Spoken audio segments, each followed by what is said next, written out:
রূপালী বাসর ঘরে বউ সেজে বসে আছে। এর মাঝে ইমরান এসে রূপালীর পাশে বসল। ইমরান রূপালীকে বলতে লাগলো, বাড়ি ভর্তি মেহমান, সবার সাথে কথা বলে আসতে একটু লেট হয়ে গেল। তোমার মুখটা দেখার জন্য আমি এতদিন ব্যাকুল হয়ে আছি। এতদিন তো তোমার মুখটা আমাকে দেখতে দাওনি, এখন ঠেকাইকে দেখি। এই কথা বলেই ইমরান মাথার ঘোমটা সরাতেই চমকে উঠল। রূপালীর মুখে বিশাল বড় একটা কাটা দাগ।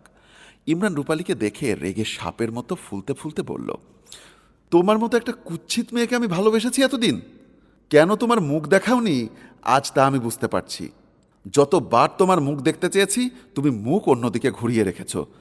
ইমরান আর রূপালী পাশাপাশি দাঁড়িয়ে কথা বলছে। রূপালী আঁচল দিয়ে অর্ধেক মুখ ঢেকে রেখেছে। ইমরান রূপালীকে বলতে লাগলো, অনেক দিন হয়ে গেছে আমাদের দুজনের ভালোবাসার সম্পর্ক। আমি তোমাকে অনেকবার বলেছি তোমার মুখটা একটু দেখাও, এত লজ্জা পেও না, মুখের ওড়নাটা সরাও না।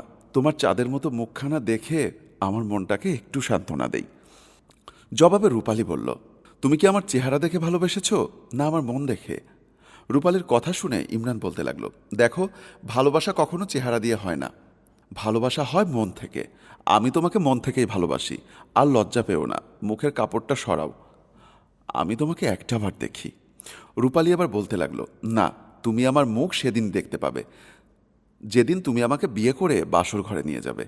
আমি বউ সেজে খাটের উপর বসে থাকবো, তুমি নওশা সেজে এসে আমার সামনে বসে আমার মাথার ঘুমটাটা নিজে হাতে সরিয়ে আমার মুখ দেখবে। এর আগে আমি তোমাকে আমার মুখ দেখাবো না। অনেক সময় হয়ে গেছে এসেছি, এখন আমাকে বাড়ি যেতে হবে। আবার দেখা হবে, ভালো থেকো। এই কথা বলে রূপালী ওখান থেকে চলে গেল। ইমরান চিন্তা করতে লাগলো, রূপালী সব সময় পর্দার ভেতরে থাকে, ও দেখতে অনেক সুন্দর হবে। যেভাবেই হোক আজকে বাবা মাকে আমাদের বিয়ের কথা বলতেই হবে। ইমরান এসব কথা ভেবে বাড়ির উদ্দেশ্যে চলে আসলো।